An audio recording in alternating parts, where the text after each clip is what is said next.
Hay historias que estremecen por lo que revelan sobre la oscuridad humana. Pero hay otras que sacuden aún más, porque esa oscuridad proviene de donde menos se espera. Durante décadas, las denuncias de abuso sexual dentro de la Iglesia Católica fueron silenciadas, ocultas tras muros de poder, influencia y fe. Casos que no solo destruyeron vidas, sino que también pusieron en duda la autoridad moral de una de las instituciones más grandes del mundo.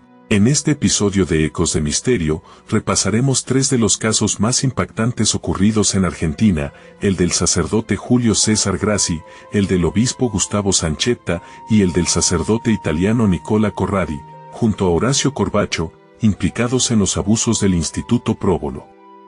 Julio César Grassi, el cura de la televisión y los secretos del hogar. Julio César Grassi no era un sacerdote cualquiera. Durante los años 90 se convirtió en una figura mediática, carismática, sonriente, que aparecía constantemente en la televisión argentina. Era conocido por su obra Felices los Niños, una fundación que decía ayudar a menores en situación de abandono o pobreza. Políticos, empresarios y figuras públicas lo apoyaban y los donativos no paraban de llegar. Para muchos, Grassi era un símbolo de esperanza. Pero para otros, representaba algo mucho más siniestro. En octubre de 2002, un informe del programa Telenoche Investiga cambió todo. 3 jóvenes, exinternos de su fundación, contaron con detalles escalofriantes cómo el sacerdote los abusaba sexualmente. Las denuncias hablaban de manipulación, de amenazas, de un sistema de control disfrazado de ayuda. Las cámaras de televisión captaron al sacerdote intentando defenderse, asegurando que todo era un invento para destruir su obra. Pero ya era demasiado tarde. El escándalo sacudió al país y dividió a la opinión pública. Muchos lo defendían, otros exigían justicia. La Iglesia, en lugar de apartarlo, optó por el silencio. Grassi siguió celebrando misas, apareciendo en los medios y sosteniendo su inocencia. Mientras tanto, las víctimas eran expuestas, atacadas y revictimizadas. Tras años de juicios y apelaciones, en 2009 finalmente fue condenado a 15 años de prisión por abuso sexual y corrupción de menores. Sin embargo, y para indignación de muchos, no fue encarcelado de inmediato.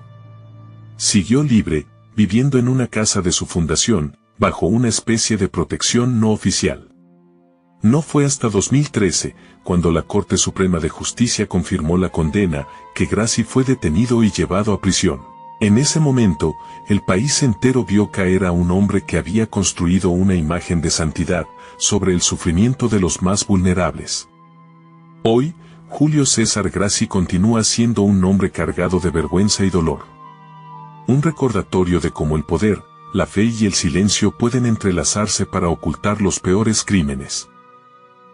Gustavo Sanchetta, el obispo protegido por el Vaticano.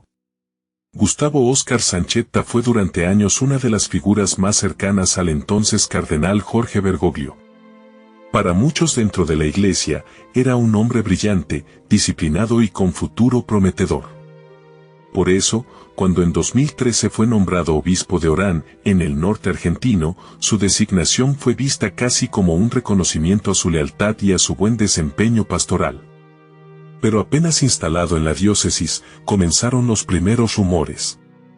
Sacerdotes y empleados hablaban de un liderazgo autoritario, decisiones dudosas y una conducta errática. Y pronto surgió algo más grave, quejas de seminaristas que denunciaban comportamientos sexuales inapropiados. Los jóvenes contaron que Sanchetta entraba a sus cuartos sin avisar, que hacía comentarios sobre sus cuerpos, que buscaba contacto físico innecesario. Incluso aparecieron fotografías donde el obispo posaba en actitudes comprometedoras, imágenes que él intentó justificar como malentendidos. En 2017, de manera repentina, Sanchetta presentó su renuncia diciendo que sufría estrés y problemas de salud. Pero apenas unos meses después, el Vaticano lo recibió y lo nombró en un puesto administrativo clave dentro de la Santa Sede, el APSA, oficina encargada de los bienes económicos del Vaticano. Para muchos, ese traslado no fue casualidad, fue protección, un movimiento para alejarlo de las denuncias y mantenerlo bajo la sombra de Roma. Sin embargo, los seminaristas no se callaron. Volvieron a declarar, presentaron pruebas y relataron años de abusos y manipulación. La justicia argentina finalmente abrió un proceso formal, y lo que se descubrió fue un patrón claro. Sancheta había usado su poder espiritual y jerárquico para dominar y acosar a jóvenes que dependían de él. En 2022, tras un juicio muy mediático, el exobispo fue condenado a 4 años y medio de prisión por abuso sexual continuado agravado. Aunque obtuvo beneficios como arresto domiciliario, la sentencia marcó un precedente. Pero también dejó en evidencia algo doloroso: la Iglesia solo actuó cuando ya no quedaba forma de encubrirlo. Hoy, el caso Sancheta es un símbolo de cómo el poder religioso puede desviar miradas, mover influencias y proteger a los suyos, incluso cuando las víctimas son jóvenes que buscaban servir a la fe. El Instituto Próbolo, Nicola Corradi y Horacio Corbacho. Durante décadas, en Mendoza, Argentina, funcionó un internado religioso destinado a niños y niñas sordos. Su nombre, Instituto Antonio Próbolo, una institución administrada por sacerdotes católicos. Ante los ojos del mundo, era un espacio de contención y educación para jóvenes con discapacidad auditiva. Pero detrás de esos muros silenciosos, se escondía una de las historias más desgarradoras de abuso dentro de la Iglesia. Los sacerdotes Nicola Corradi, de origen italiano, y Horacio Corbacho, su mano derecha, fueron acusados de abusar sistemáticamente de los niños y niñas sordos que allí estudiaban. Las víctimas, incapaces de hablar o de oír, quedaban completamente indefensas. Se estima que los abusos ocurrieron entre 2004 y 2016 y que los religiosos utilizaban el miedo, la religión y la autoridad para someterlos. Los relatos de las víctimas, traducidos luego en lengua de señas durante el juicio, son estremecedores. Decían que eran llevados a habitaciones oscuras, golpeados, violados y luego amenazados para que guardaran silencio.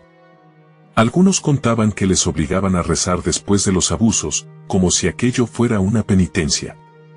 Lo más perturbador es que Nicola Corradi ya había sido denunciado en Verona, Italia, por hechos similares cometidos en otro instituto para niños sordos. Pero la Iglesia, en lugar de entregarlo a la justicia, lo trasladó a Argentina, donde continuó con los mismos crímenes durante años. Una decisión que demuestra cómo el encubrimiento cruzó continentes. En 2019, tras un largo y doloroso proceso judicial, Corradi y Corbacho fueron condenados a 42 y 45 años de prisión, respectivamente, por abuso sexual agravado, corrupción de menores y tenencia de material pornográfico infantil. También fueron condenadas monjas y empleados que encubrían los delitos, mientras las víctimas crecían con el trauma y el miedo de no ser creídas. El Instituto Próbolo se transformó en un símbolo de horror. Un lugar donde el silencio no era solo espiritual, sino literal. Donde los abusos se cometieron contra quienes menos podían defenderse y donde la fe fue usada como arma para callar los gritos que nadie escuchaba. El encubrimiento y la respuesta de la Iglesia. En todos estos casos, hay un elemento que se repite: el silencio institucional. Las denuncias existían desde hacía años, pero fueron archivadas, ignoradas o trasladadas a otros lugares. Los sacerdotes no eran expulsados, eran protegidos. En muchos momentos, la Iglesia actuó como una muralla, moviendo influencias, ofreciendo apoyo legal y evitando que los casos salieran a la luz. Incluso cuando las pruebas eran contundentes, el discurso oficial hablaba de errores o ataques mediáticos. Recién con el paso del tiempo, y bajo la presión social y judicial, el Vaticano comenzó a sancionar a algunos culpables. Pero para las víctimas, la reparación nunca llegó por completo. El daño ya estaba hecho.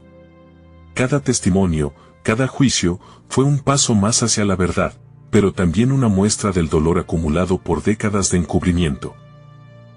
Y así, estos casos nos recuerdan que la verdad siempre termina saliendo a la luz, incluso cuando intentan enterrarla.